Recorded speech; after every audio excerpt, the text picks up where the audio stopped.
Good afternoon, ladies and gentlemen. Thank you for spending some time today to get to know the candidates a bit more.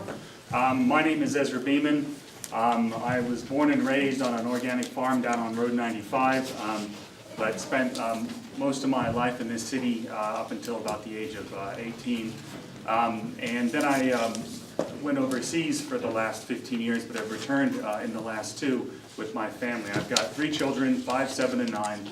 And we're really enjoying being back.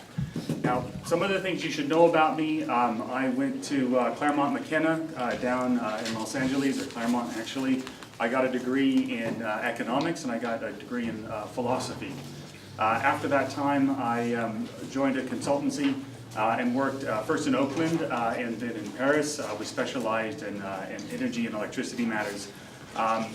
And that's about the time I met my wife, and then we moved to Australia for about 12 years. Now, in Australia, I got a master's in applied finance, and I also worked for the utility. It had about a $1 billion annual revenue, about 6,000 people, and I was responsible for, among other things, strategy, planning, performance, as well as some stints as infrastructure development manager. So what I wanted to talk to you today was some of the drivers for why I'm running, what I think the key issues are, and what some of my key strategies and plans are for trying to drive outcomes that I think are going to be most beneficial for this city. So in terms of what's driving me to run, the reason I, after spending 12 years abroad, decided to come back here to California, other than to raise my children here, was that I've had long really loved this city. It has been what I think is one of the most progressive cities in North America. We had things like bike lanes. Can everybody hear me, by the way? I'm not sure if I'm okay. We've had bike lanes before most of the world did. We've had community solar with Solar USA.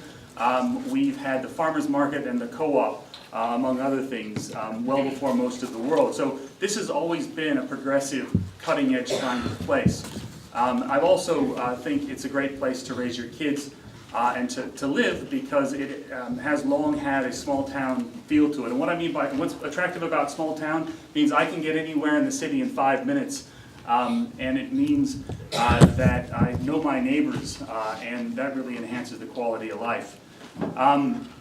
Now, what I've noticed over the last 2 years, and this is partly as a result of the experience that we had with the trackside development in our community, is that I see we've got some pretty acute stressors on the quality of life that are leading to things like congestion, lack of parking, and fiscal challenges for the city budget. The other element I think that's really important is that I don't see that we've really reinvested in our vision for this city. I mean, we haven't, in my view, taken advantage of some of the major changes here that can make this place once again a world leader. And I fundamentally believe Davis is the right community, that if we get it right on transport, if we get it right on energy, if we get it right on housing, it can serve as a model for other places in California and nationwide. So with that as some of the key top of mind issues for me, and thinking about my kids and my family who've been here for 5 generations, it's really important now with things like the general plan and the downtown specific plan and the startup of the new energy business here in town, that time cannot be lost. Big decisions are being made. We're having hundreds, 400 people now being added east on 5th Street. We're having 400, 500 people being added down on Olive Drive. And there's going to be significant fundamental changes to this community. So here I am. Now, my basic platform is threefold. 1, quality of life. Making sure that, first of all, we've got a good handle on quality of life, what that means, and that we get good measures in place so that we can track how we're doing on the quality of life here, and we can start driving them in the right direction. Second thing is cost of living. We are being asked to put our hands in our pockets and contribute more this coming election. And I think that there's a real opportunity, based on conversations I had and also experience running large quasi-government organizations, that we need to first ensure that we're being as efficient as possible, and applying a lot of techniques that I've learned over the years as a management consultant. And finally, and probably I think more of a long-term, but I think no less important issue, is establishing, again, a world-leading vision here. And that's in energy, it's in transportation, and it's in housing. So let's talk about some of the specifics then as to what I mean by that. I think, and as you probably read in the Enterprise report, or the Enterprise article, the situation with the UC, which is one of the reasons why it's such a great place to live. I mean, it's fantastic how well educated the people in the city of Davis are. I mean, there's so many PhDs here, and such a love of learning that I think that really imbues the community and the body politic.